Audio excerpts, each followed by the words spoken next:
5 নম্বর প্রশ্ন, এটা খুবই হাস্যকর প্রশ্ন, তবে গুরুত্বপূর্ণ। যারা বিভিন্ন ঘরানার মানুষ থাকেন, কেউ দেওবন্দি হুজুরের ভক্ত হন, কেউ বেরেলভিদের, কেউ আহলে হাদিসদের, সবারই মোটামুটি কোনো না কোনো আলেম ওলামার প্রতি ভালোবাসা থাকতে পারে, স্বাভাবিক। এরকমই একজন তিনি আমাকে প্রশ্ন করেছেন, মানে কিছু ভাই আছে যারা দেওবন্দিকেও ভালোবাসেন, বেরেলভিকেও ভালোবাসেন, আহলে হাদিসকেও ভালোবাসেন, উদার মাইন্ডেড, এরকম অনেক দিনই ভাই আমাদের আছেন। তাদের ভিতরে একজন আমাকে প্রশ্ন করেছেন যে মিজানুর রহমান আজহারী সাহেবের ওয়াজ শোনা যাবে কিনা। তো এখানে আমাদের কিছু কিছু আলেম আছে, চটকে বলে দেয় অমুকের ওয়াজ শোনা যাবে না। আমি এভাবে বলবো না, আমি বলবো আপনি মিজানুর রহমান আজহারী সাহেবের ওয়াজ শুনেন, আরও বেশি করে শোনেন, কিন্তু আপনি সেই সাথে শায়েখ মতিউর রহমান মাদানীর বক্তব্য শুনেন। আপনি দৈনিক 5 ঘন্টা আজহারী সাহেব ওয়াজ শোনেন, কোনো সমস্যা নাই। আপনি 1 ঘন্টা অথবা আধা ঘন্টা আপনি শায়েখ মতিউর রহমান মাদানীর বক্তব্য শুনেন, ডক্টর আবু বকর জাকারিয়া স্যারের বক্তব্য শুনেন, ব্রাদার রাহুল হোসেনের বক্তব্য শুনেন। আপনি নিজেই উত্তর পেয়ে যাবেন যে কার বক্তব্য শোনা যাবে আর কার বক্তব্য শোনা যাবে না। জ্ঞানটা আপনাকে বাড়াতে হবে। আপনি যদি মনে করেন যে আমি প্রাইমারি স্কুলে যেই টিচারের কাছে অঙ্ক শিখছি আজীবন ওই টিচারের কাছেই অঙ্ক শিখব, হাই স্কুলে যাব না, কলেজে যাব না, ভার্সিটিতে যাব না, ওই একটা টিচারের কাছেই আজীবন অঙ্ক শিখবো, ইংলিশ শিখবো, অন্য কারো কাছে যাব না, তাহলে কি আপনার জ্ঞান বৃদ্ধি পাবে? বৃদ্ধি পাবে না।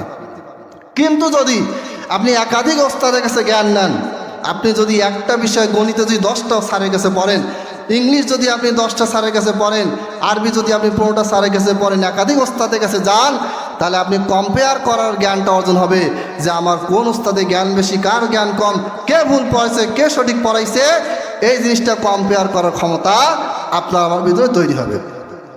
এই জন্য আপনারা দেখবেন ইমাম বুখারী তার ওস্তাদের সংখ্যা 1000-এর উপরে। কোনো কোনো বড় বড় ইমাম তারা বড় আলেম হয়ে গেছেন, বড় বড় আলেমদেরকে তারা পড়ান, তারপরও তারা তাদের চেয়ে মুরব্বী ওস্তাদের কাছে গিয়ে বসতেন, জ্ঞান অর্জন করতেন। কারণ কি? কারণ জ্ঞানটা বাড়ছে, আরও বাড়তে হবে। যাদের লক্ষ লক্ষ হাদিস মুখস্থ, সনদ মতন রেওয়ায়াত, আমরা তো এই যে আমি লিখে নিয়ে আসি, কিছু মনে থাকে না, কোরআনের হাফেজ আমি, তাও কোরআনটা খুলে পড়ি। অথচ ইমাম বুখারী তিনি কি ছিলেন? তার সব কিছু মুখস্থ। তিনি ছোট ছিলেন, ক্লাসে যায় চলে আসে, খাতা কলম বই কিচ্ছু নাই। তার আশেপাশে বন্ধুরা হাসাহাসি করে, বলে যে কী রে তুই খালি যাই যা আসিস, চুপচাপ থাকিস, তোর কি পড়া মাথায় ঢুকে? তখন তারা করলো কি, ইমাম বুখারীকে গোল করে ঘিরে বসলো আর বললো যে বলতো ওই দিন ওস্তাদ কী পড়াইছে? ইমাম বুখারী সব গড় গড়কে বলে দেয় যে ওই দিন ওস্তাদ কলা হাদ্দাসানা এটা পড়াইছেন, এটা পড়াইছেন। সবাই অবাক, কি ব্যাপার? ছোট ছেলে, সে আসে যায়, কোনো কথা বলে না, চুপচাপ বসে থাকে, আর এই ছেলে সব মুখস্থ, সবাই অবাক। এরপরে ইমাম বুখারী বাগদাদে গেলেন, যাওয়ার পরে সেই বাগদাদে কি করলো, সবাই শুনলো যে ইমাম বুখারী আসছে, তারা তার একটা পরীক্ষা নিল। পরীক্ষাটা কি? তারা 100টা হাদিস উল্টাপাল্টা করে তাকে দিল, শব্দ চেঞ্জ করে দিল। 100টা হাদিস কারা কারা বর্ণনা করছে, যতগুলি ব্যক্তি বর্ণনা করছে 100টা হাদিসের ভিতরে বর্ণনাকারী প্রায় 1000-এর উপরে আছে, এদের নামগুলো উল্টাপাল্টা করে দিল। যেমন ধরেন আবদুল্লাহ বর্ণনা করেছে আব্দুর রহমান থেকে, আব্দুর রহমান বর্ণনা করেছে আব্দুর রহিম থেকে, এটা একটা সনদ। আরেকটা সনদ হচ্ছে এ বর্ণনা করছে বি থেকে, বি বর্ণনা করছে সি থেকে। আমি নাম বলতেছি না, সহজ বোঝানোর জন্য বলতেছি। এখন ওই আবদুল্লাহ আব্দুর রহমান থেকে, আব্দুর রহমান আব্দুর রহিম থেকে, আরেকটা সূত্রে আছে এ বি থেকে, বি সি থেকে। এখন ওরা করলো কি, বি কে ঢুকাই দিল আব্দুর রহমানের জায়গায়, আর আব্দুর রহমানকে ঢুকাই দিল কোথায়? বি এর জায়গায়। এইভাবে 100টা হাদিস 100টা সূত্র চেঞ্জ করে একটা সাথে ঢুকাই দিয়ে বুখারীকে বললো যে বের করো কোনটা ঠিক কোনটা বেঠিক। ইমাম বুখারী 100টাই সবগুলি বের করে বললেন, এই ব্যক্তিটা এখানে ঢুকে গেছে, থাকবে এই জায়গায়, এই ব্যক্তিটা এখান থেকে এখানে ঢুকানো হচ্ছে, এই ব্যক্তিটা থাকবে এই জায়গায়। এটা হচ্ছে তাদের স্মৃতি। এই সমস্ত ব্যক্তিদেরকে দিয়ে আল্লাহ তাআলা ইসলামকে হেফাজত করেছেন। নাসিরউদ্দিন আলবানী রাহিমাহুল্লাহ সিরিয়ার বিশাল বড়, সিরিয়ার দামেস্কের বিশাল বড় লাইব্রেরি মাকতাবা জাহিরিয়া, সেইখানে তিনি পড়াশোনা করতে করতে একটা বই পেলেন, 4 খণ্ডের একটা বই, হাতে লেখা বই। এই বইটা পৃথিবীতে আর কোনো কপি নাই, একটাই মাত্র কপি ওখানে আছে, হস্তলিখিত। ইমাম নাসিরউদ্দিন আলবানী রহিমাহুল্লাহ বললেন যে আমাকে অনুমতি দেন, বইটা আমি বাসায় নিয়ে যাই, গিয়ে আমি খাতায় দেখে দেখে এটা একটা কপি বানাবো। তখনও ছাপা হয়নি। লাইব্রেরি কর্তৃপক্ষ বলল যে না, এটা দেওয়া যাবে না, একটা মাত্র বই যদি হারা যায় গেল, তুমি এখানেই পড়ো, এখানেই কপি করো। এখন লাইব্রেরিতে তো আর সারাদিন থাকা যায় না, সারাদিন লিখতে গেলে তো প্রচুর সময় লাগে।